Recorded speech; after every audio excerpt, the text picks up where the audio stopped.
Bonsoir à tous, merci à vous de nous recevoir chez vous comme chaque jeudi dans votre émission Santé 10. Ce soir, nous parlons de l'obésité, plus précisément de l'obésité infantile.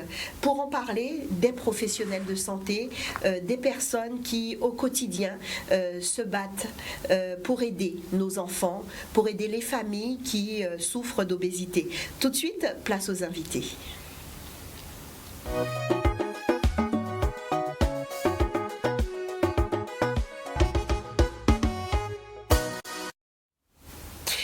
Je vous le disais, il y a à peine deux petites secondes, je vous disais qu'on parlait d'obésité, plus précisément d'obésité infantile. Nous allons le faire avec le docteur Kangambega Châteaudega, Wale. J'espère que j'ai tout bien prononcé. Parfaitement. Je me suis entraînée, docteur. Bravo. Vous êtes médecin coordonnateur du réseau Grandir, que nous allons présenter tout à l'heure, appartenant au JIPRASPEG. Absolument. Je profite pour leur dire bonsoir et remercier toute l'équipe de JIPRASPEG qui au quotidien nous accompagne dans cette émission Santé 10. Nous avons avec nous Aurélie Joncourt qui commence à être une habituée de Santé 10. Vous êtes diététicienne, nutritionniste et vous êtes spécialisée dans la prise en charge des troubles du comportement alimentaire. Parfait.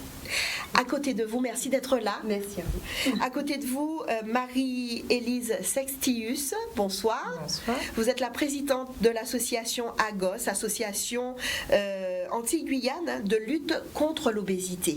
Tout à fait. Vous allez nous présenter tout à l'heure l'association et merci à vous d'être là puisque vous sortez de loin, de Basse-Terre et vous avez fait très vite pour être avec nous à 19h. On vous dit merci. Nous allons, si vous le souhaitez, mesdames, si vous le voulez bien, nous allons proposer une petite vidéo aux téléspectateurs. Nous allons aussi regarder et réagir juste après si vous êtes OK. Vous voyez comment ça se passe? On demande avant, c'est comme ça que ça se passe. On demande avant. Vous êtes d'accord? On peut faire comme ça? Allez, c'est parti. À l'échelle mondiale, l'obésité touche aujourd'hui 2 fois plus de personnes qu'en 1980. Sur plus de 1,9 milliard d'adultes en surpoids, 600 millions sont obèses, soit 13% des adultes âgés de 20 ans et plus. L'obésité se définit comme une accumulation excessive et anormale de graisse, néfaste pour la santé. Elle est mesurée par l'indice de masse corporelle qui est calculé en divisant le poids par la taille au carré. Une personne avec un IMC supérieur à 25 est considérée en surpoids et supérieure à 30, obèse. Une personne devient obèse quand elle consomme plus de calories qu'elle n'en dépense. Un déséquilibre dû au changement des habitudes alimentaires et à la baisse de l'activité physique ces dernières années.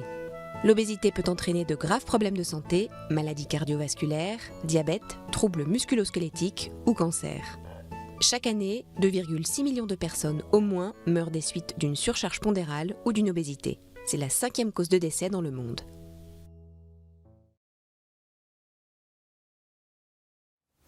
Cinquième cause de décès, c'est quand même très important. Vous êtes d'accord, docteur Kangambega, avec cette vidéo que nous venons de voir?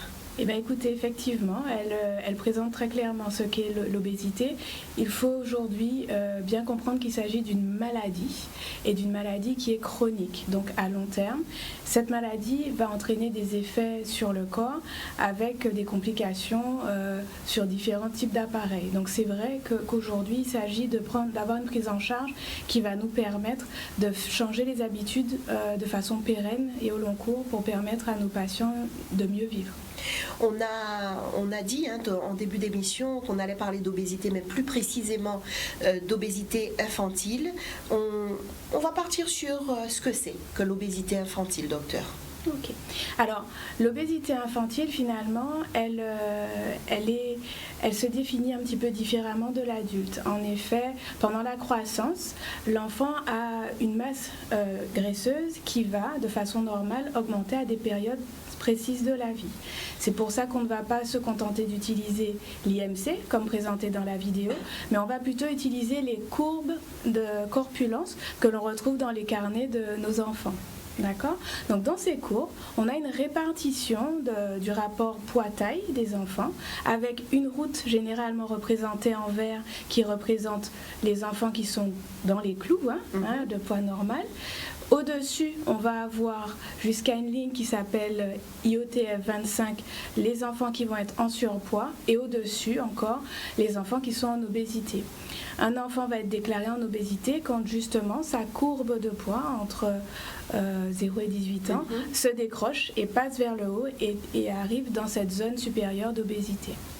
On va tout à l'heure parler plus en profondeur de l'obésité infantile. Je vais me retourner vers Madame Joncourt, qui est donc diététicienne nutritionniste et qui est spécialisée dans l'alimentation, dans les troubles de l'alimentation. Vous avez, je pense, très souvent des patients qui viennent pour leurs enfants, plus pour leurs enfants que pour eux. Alors, pour l'instant, plus des patients qui viennent pour eux. J'ai quelques enfants, mais voilà, on est plus sur déjà une prise de conscience du parent, des adultes. Voilà. Qui ensuite répercutent un petit peu tout ça sur leur famille, leurs enfants.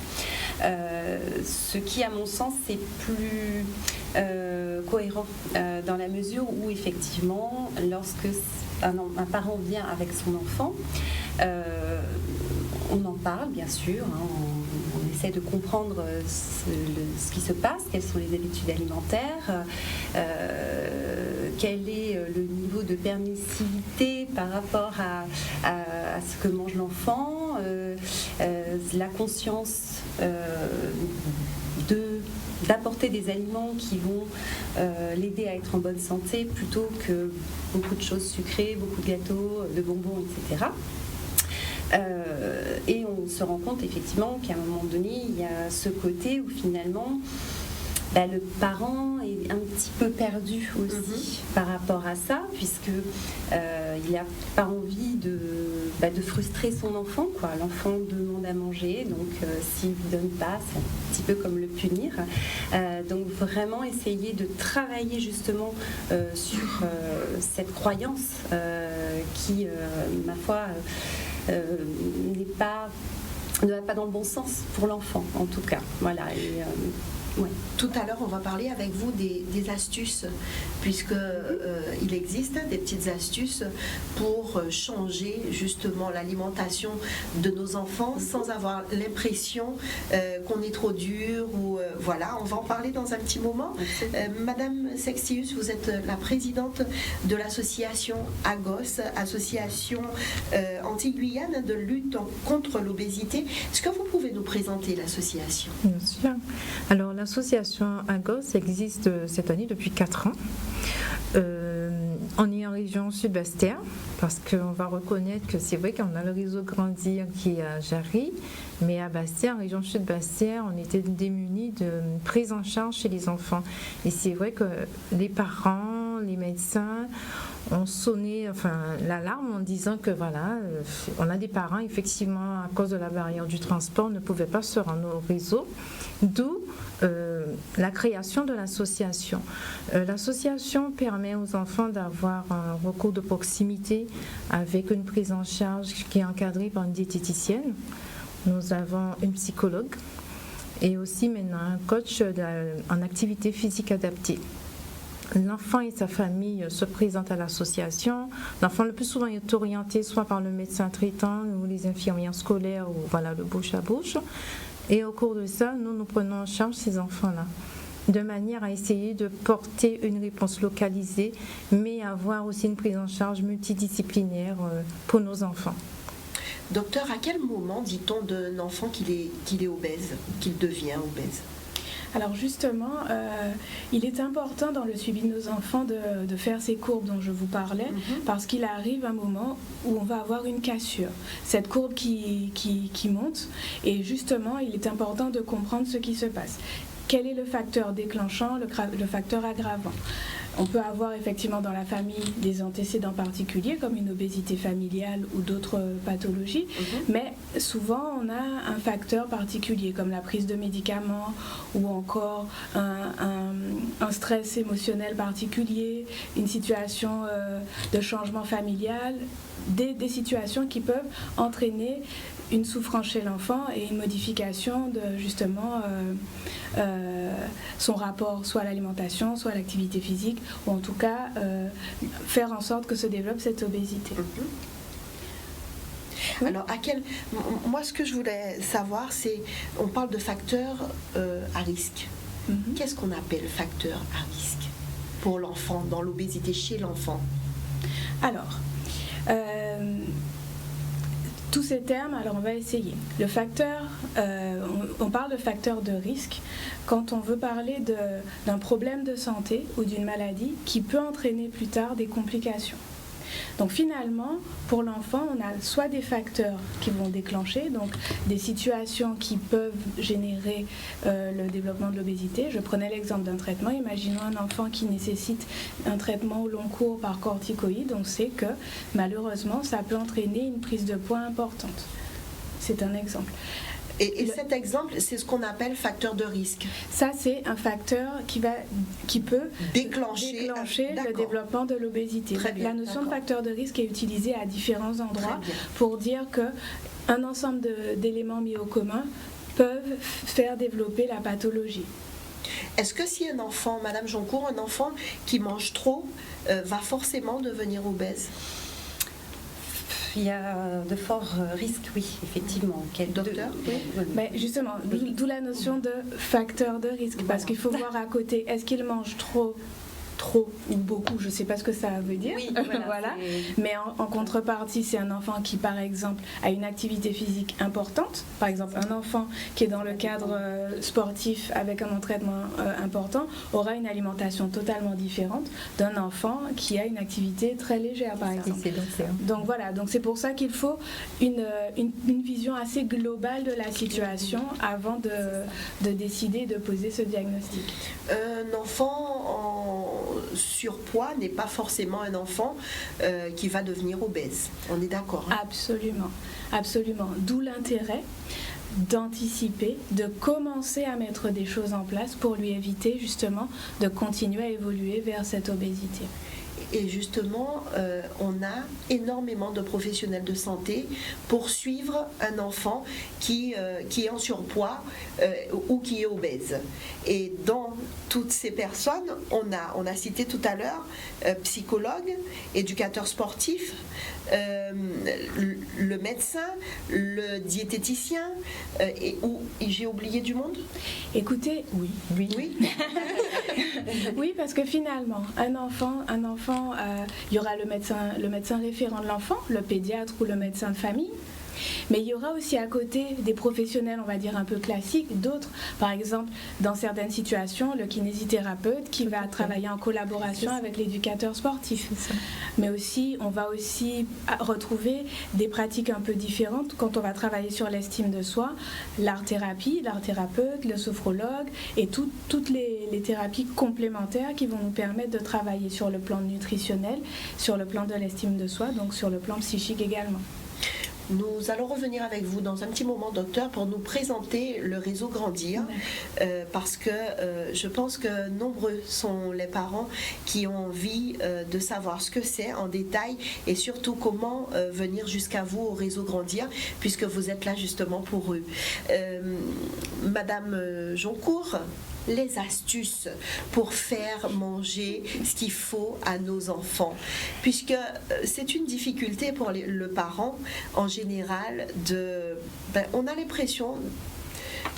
on a un petit peu l'impression d'obliger nos enfants à manger quelque chose qu'ils n'aiment pas, ou alors l'inverse, de ne pas, tu veux une deuxième fois, alors dire non à son enfant, c'est dur, c'est très dur. Bien sûr. Donc, voilà, c'est ce à quoi sont confrontés effectivement les parents la plupart du temps. Alors, moi j'ai envie de dire, il n'y a pas de mauvais aliments, il y a des mauvaises habitudes. Et je pense que dans un premier temps, un travail sur les fréquences et les quantités s'impose, vraiment de base. C'est-à-dire que si un enfant est habitué à manger, par exemple, je ne sais pas, des gâteaux au chocolat au goûter. D'accord, mais combien ? C'est ça. Combien ? Est-ce que c'est le paquet ? Est-ce que c'est la moitié ? Est-ce que c'est... Donc déjà, faire comprendre à l'enfant que finalement, alors il n'y a pas d'interdit en fait, vraiment. C'est juste que il faut qu'il comprenne qu'il ne faut pas aller au-delà de ce dont il a besoin. Parce que finalement, c'est ce dont je me rends compte dans mes consultations, c'est que il y a ce côté d'aller au-delà encore une fois, de ses besoins par rapport à ses dépenses. Et c'est vraiment très récurrent. Donc vraiment, apprendre à l'enfant, au moment où il mange quelque chose, et même si c'est un petit gâteau ou des petits bonbons, c'est de dire, bon, tu te poses, tu prends ton temps, tu goûtes ce que tu es en train de manger, tu l'apprécies, tu te fais vraiment plaisir, et tu en manges un ou deux, si des petits gâteaux, 3 maximum, mais tu prends ton temps et tu te fais plaisir. Donc voilà, vraiment, encore une fois, d'arriver en fait vers une conscience de l'acte alimentaire, que ce soit pour les adultes ou pour les enfants. Donc vraiment, aller vers ça, expliquer que ça, oui, c'est bien, bon, ça lui fait plaisir, mais que, en plus de ça, c'est important d'apporter un fruit, de manger un fruit, parce que dans le fruit, il va y avoir plein de vitamines. Lui expliquer un petit peu à quoi ça sert aussi, pour son organisme, puisqu'il est en train de grandir et qu'il a besoin de plein de choses pour bien grandir. Voilà, un petit laitage pour ses os, voilà, pour avoir des bons os, enfin... Voilà, simplement le fait de se poser avec l'enfant. Le parent se pose avec l'enfant. L'enfant, déjà, essayer de faire en sorte qu'il n'aille pas lui-même chercher sa nourriture, que ce ne soit pas self-service. Donc, au moment où on sait que c'est le moment de prendre le goûter, on se pose ensemble et on s'implique en fait dans ce que l'enfant est en train de manger. Voilà. Et ça peut être des petites choses un peu sucrées, un petit peu sympathiques. Enfin, il n'y a pas forcément que ce côté, il doit manger absolument que des fruits ou que des laitages et que des légumes. Et non, on peut aller dans le plaisir, mais avec modération et dans la conscience.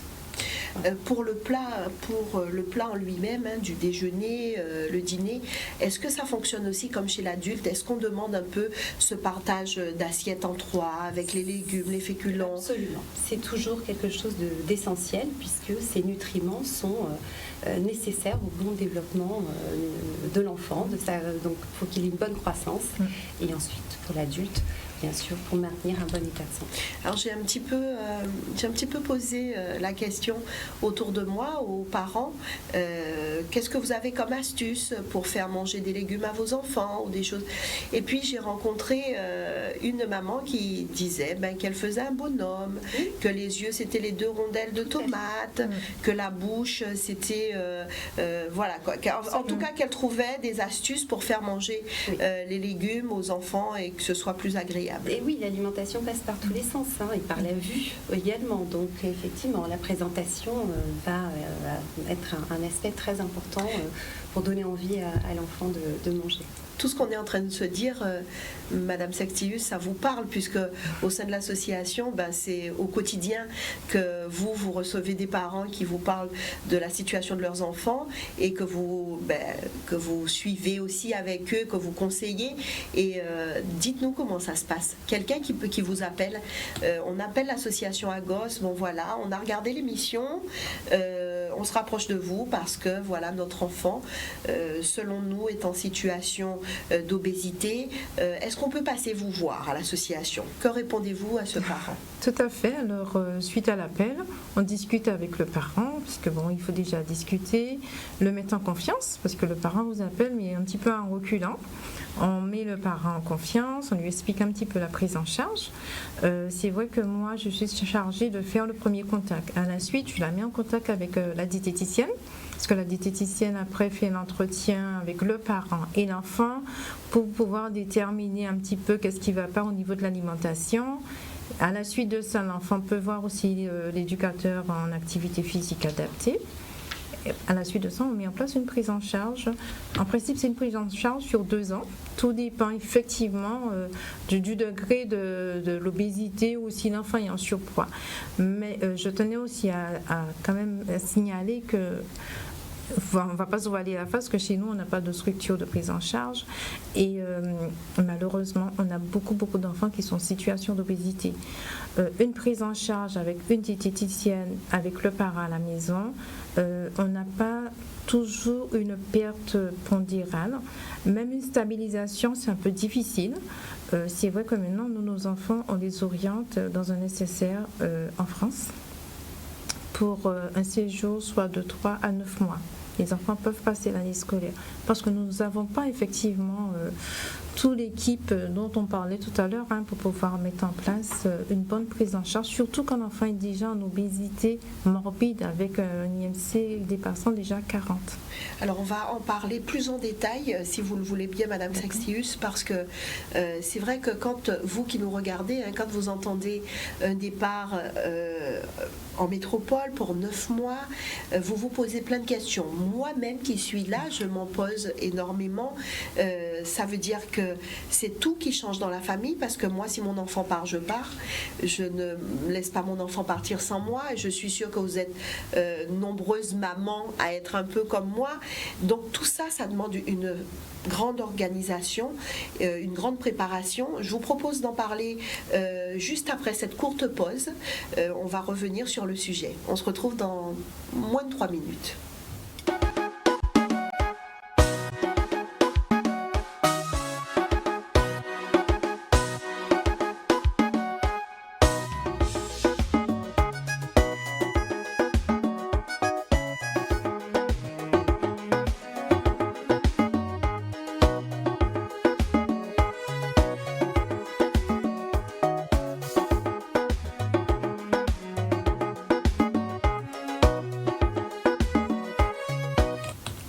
Merci à ceux qui suivent l'émission Santé 10 depuis 19h. Pour ceux et celles qui prennent en cours l'émission, j'aimerais juste vous rappeler que ce soir, nous parlons de l'obésité infantile. Nous sommes avec le docteur Kangambega Château-Dégâts, Walé, qui est médecin coordonnateur du réseau Grandir appartenant au GIP Raspeg. On a avec nous Aurélie Joncourt, qui est diététicienne nutritionniste spécialisée dans la prise en charge des troubles du comportement alimentaire, et juste à côté, Marie-Élise Sextius, qui est la présidente de l'association AGOS, Association Antilles-Guyane de lutte contre l'obésité. Juste avant cette pause, nous étions en train de parler de situations où, bien avancées, où les enfants n'ont pas de structure, n'ont pas ce qu'il faut et sont dans l'obligation de partir et d'aller autre part se soigner, quelquefois sur 6-9 mois. C'est toute une organisation, Madame Sextius. En effet, c'est une organisation. Effectivement, comme je répète, les enfants étaient suivis avant. Et si vraiment après ces quelques mois de suivi ici, on n'a pas d'évolution, ou sinon s'il y a d'autres pathologies suite à cette obésité, en effet, ces enfants-là, on peut les orienter dans une structure de prise en charge en France. Docteur, avant d'arriver à ce stade où c'est quand même bien avancé et on ne peut entre guillemets plus faire grand-chose ici, chez nous, en Guadeloupe, il y a toute une partie qu'on arrive quand même à gérer. Et voilà pourquoi je vais vous demander déjà de nous présenter le réseau Grandir. D'accord.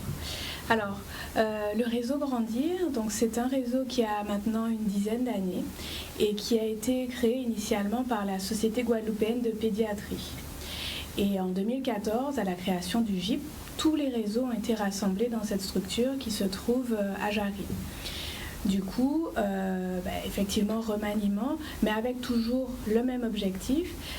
En petite quantité, aider au diagnostic des troubles des apprentissages et surtout le gros de l'activité autour de l'obésité infantile. Dans un premier volet, il s'agit d'être sur la sensibilisation et la prévention primaire pour informer les personnes.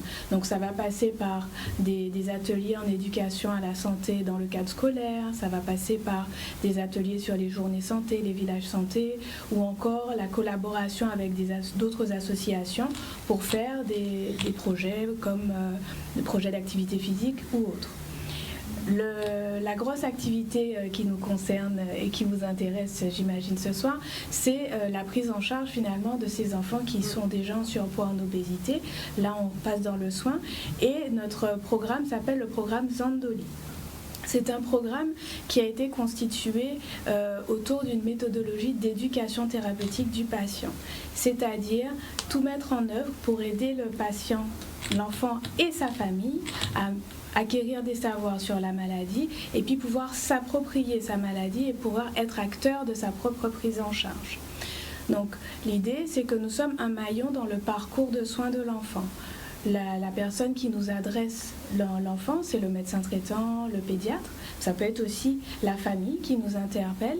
Et nous mettons en place une première évaluation pluriprofessionnelle avec diététicienne, éducateur sportif et psychologue, un peu pour faire le point en collaboration, en coordination avec ce qu'aura déjà réalisé le pédiatre ou le médecin de famille.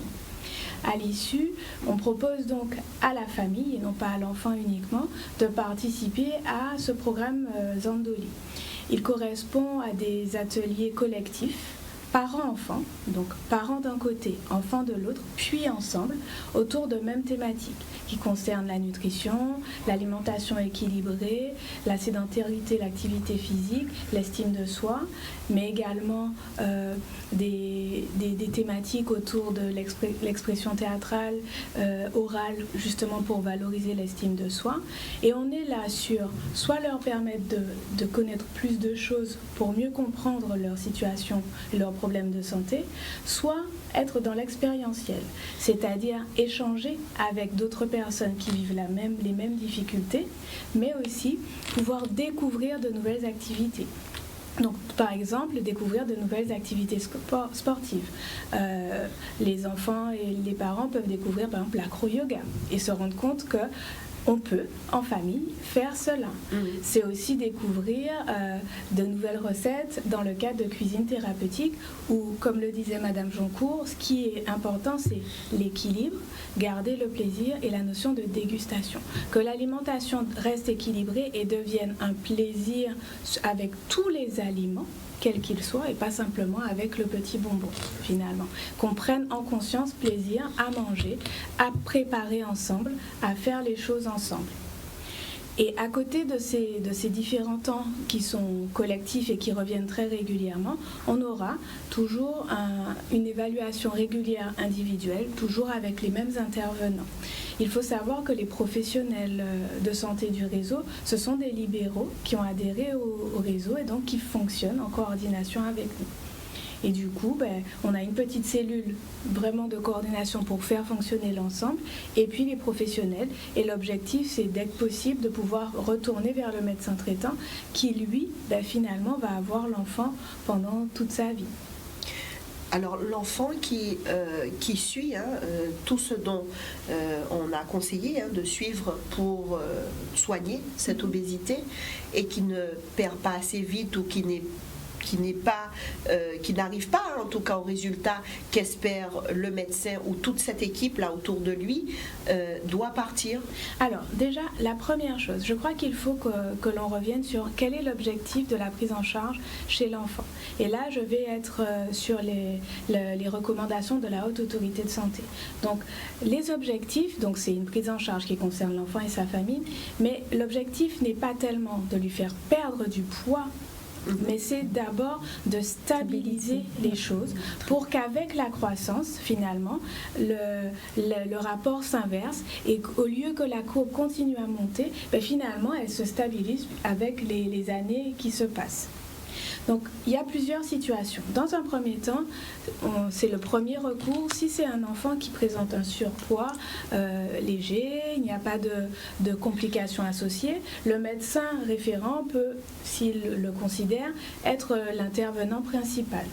Si ce n'est pas suffisant, effectivement, on arrive au deuxième recours avec des structures associatives comme le réseau ou comme des équipes qui, en ville, peuvent se mettre ensemble et travailler ensemble. Quand on arrive à des situations beaucoup plus compliquées, là on parle d'obésité qui vont être sévères et associées à d'autres problèmes de santé. Voilà, ce dont parlait tout à l'heure Madame Sextius. Avant le départ, on doit normalement les orienter vers le centre spécialisé de l'obésité, qui est le CSO, qui est ancré au CHU de Pointe-à-Pitre, avec, pour la partie adulte, le docteur Lalanne Mistry et une partie pédiatrique qui a du mal, mais qui est en train de se mettre en place. Et effectivement, maintenant, parmi ces enfants-là, où on est déjà dans le 3e recours, plusieurs possibilités. Certaines choses peuvent se faire ici. Des structures d'hospitalisation commencent à proposer aussi également des choses plutôt pour l'adolescent. Mais dans certains cas, on peut envisager le départ. Mais il faut aussi comprendre une chose. Un départ sera sur une période courte. Or, la prise en charge de l'obésité se fait sur au moins 2 ans.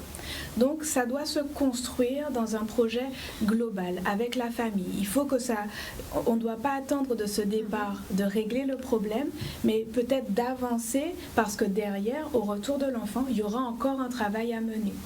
Et justement, toute cette organisation, vous le faites. L'association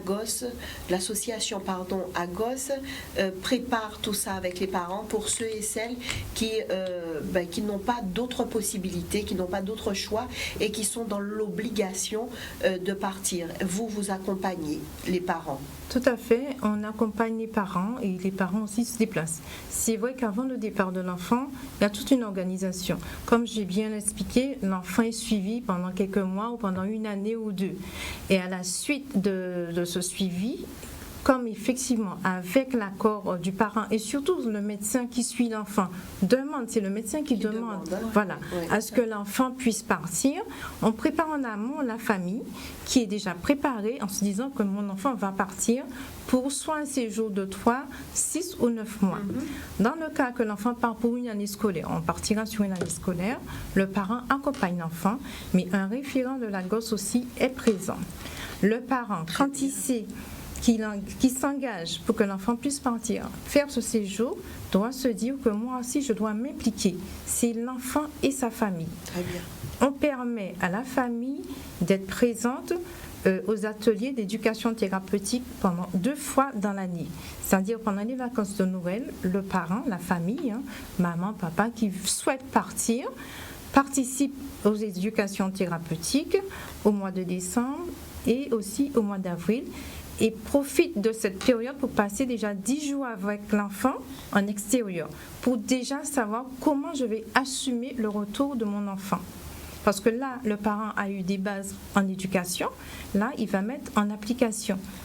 Après, l'enfant revient au centre, le parent, toujours en échange, parce qu'il faut se dire que le parent est peut-être loin, mais il y a cet échange qui se fait entre le centre, le parent et la gosse.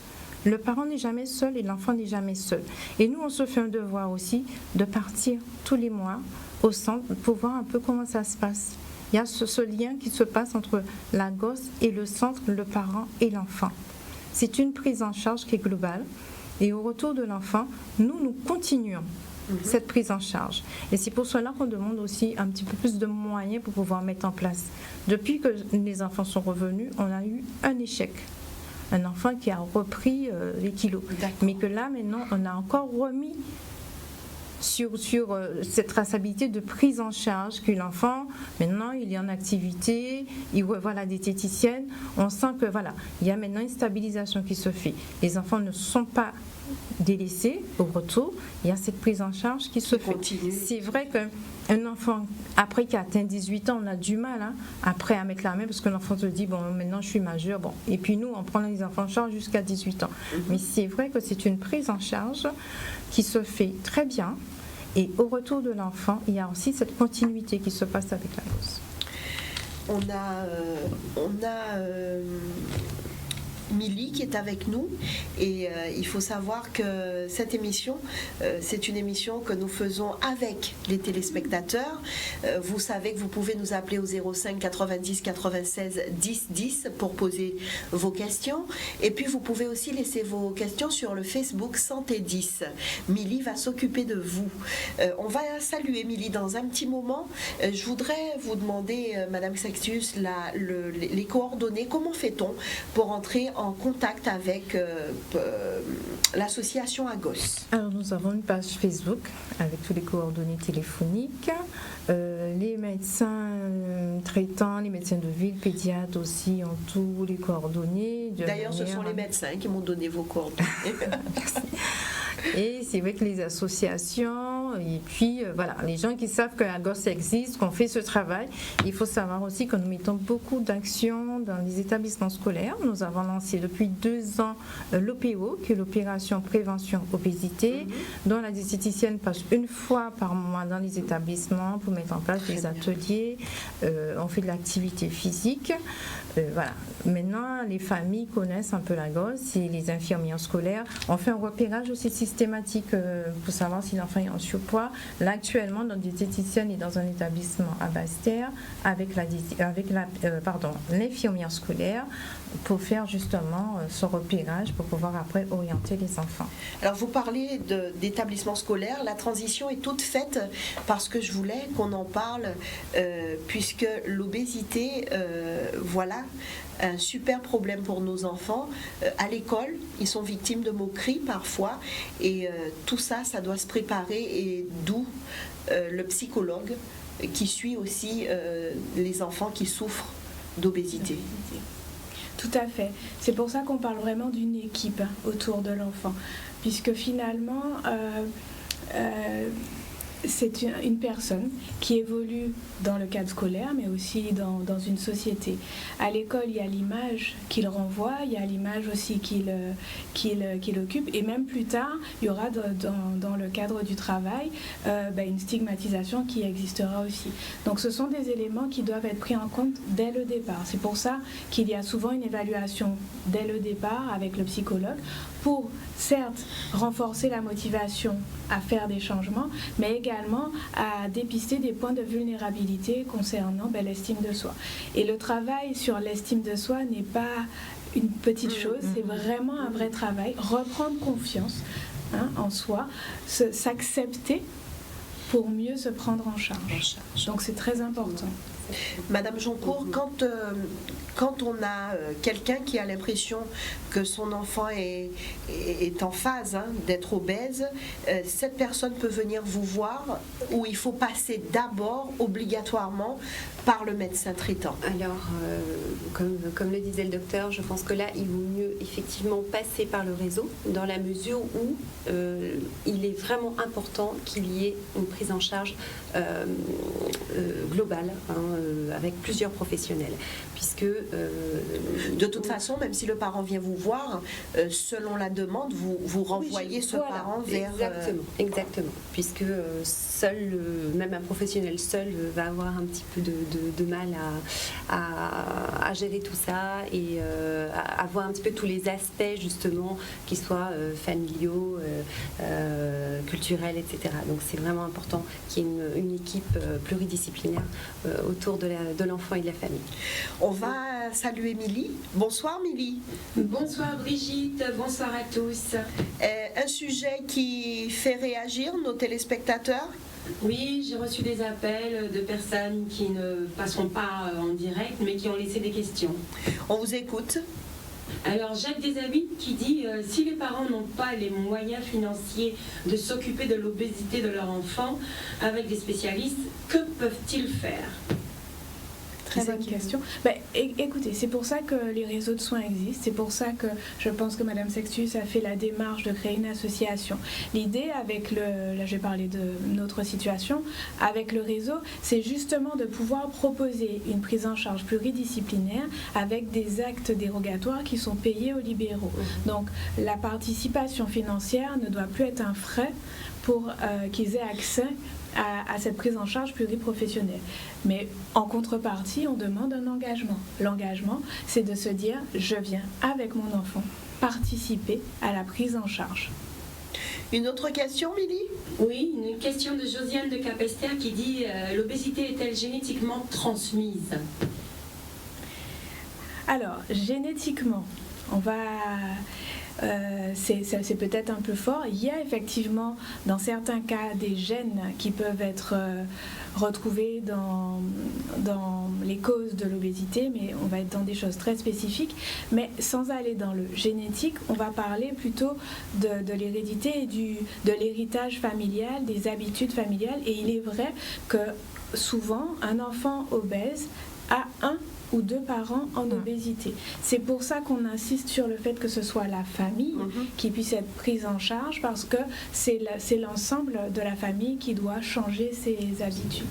Madame Joncourt disait tout à l'heure, hors antenne, qu'elle commence même par travailler avec le parent d'abord et ensuite, voilà, que c'était plus important. Une autre question, Milly? Oui, absolument. L'environnement social, plus précisément le stress familial, est-il un facteur pour devenir obèse? Oui, mais comme on le disait tout à l'heure, ça peut être un facteur déclenchant ou aggravant. Vous savez, une situation de deuil, une situation de séparation des parents, un échec scolaire, etc. Peut provoquer. Voilà.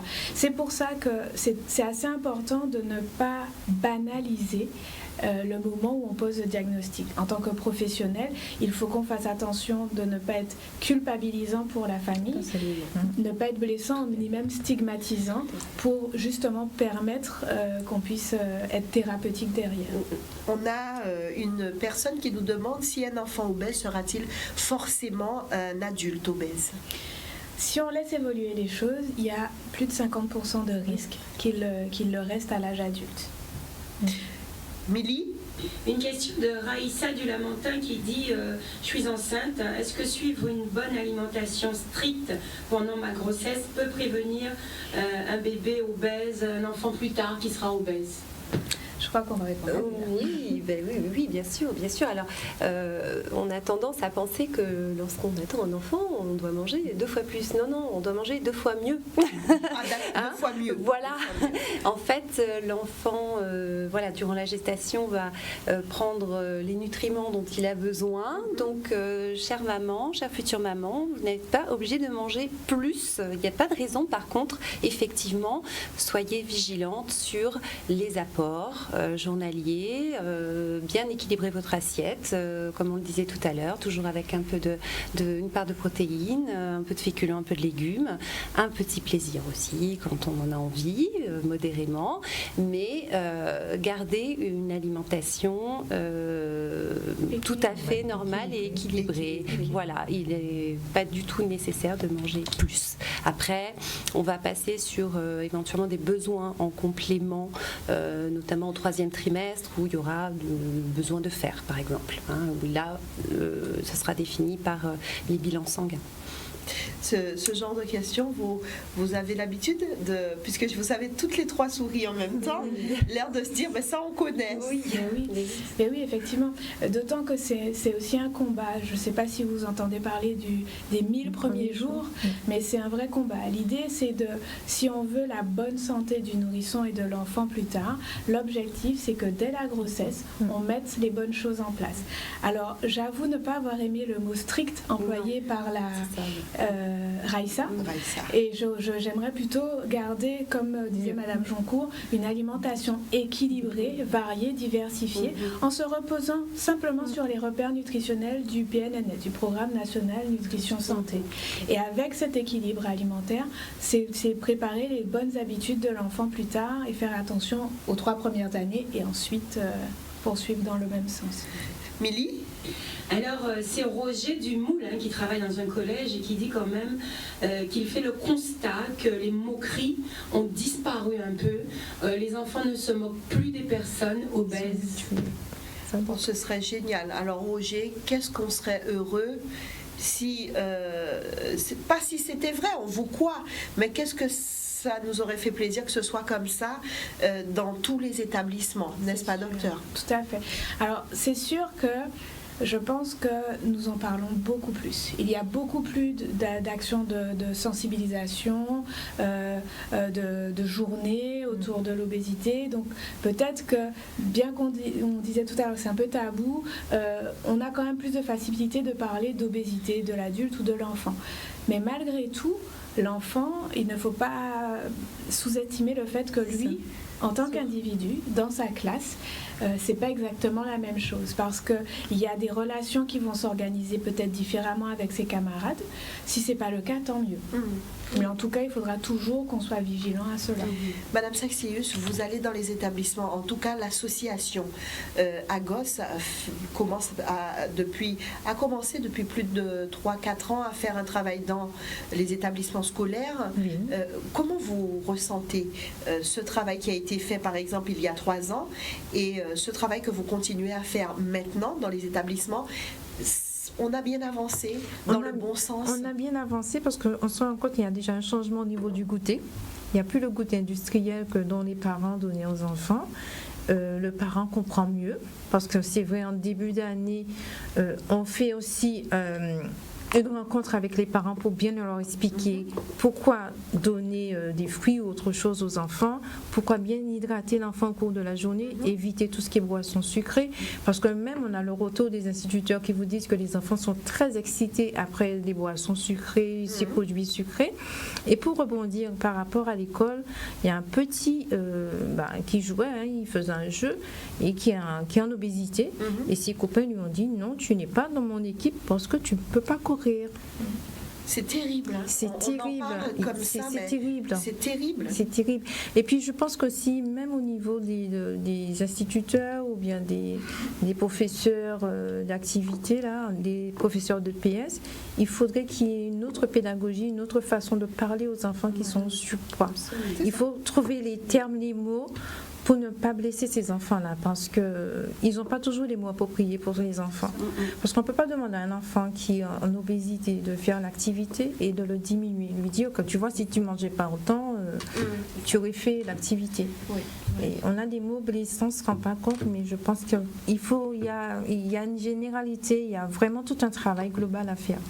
On rappelle que vous êtes la présidente, Madame Saxius, de l'association AGOS qui lutte contre l'obésité. Et si vous voulez entrer en contact avec l'association, il vous suffit d'aller sur les réseaux et de taper AGOS. Tout à fait, ou sinon de composer le numéro de téléphone, le 06 90 43 79 92.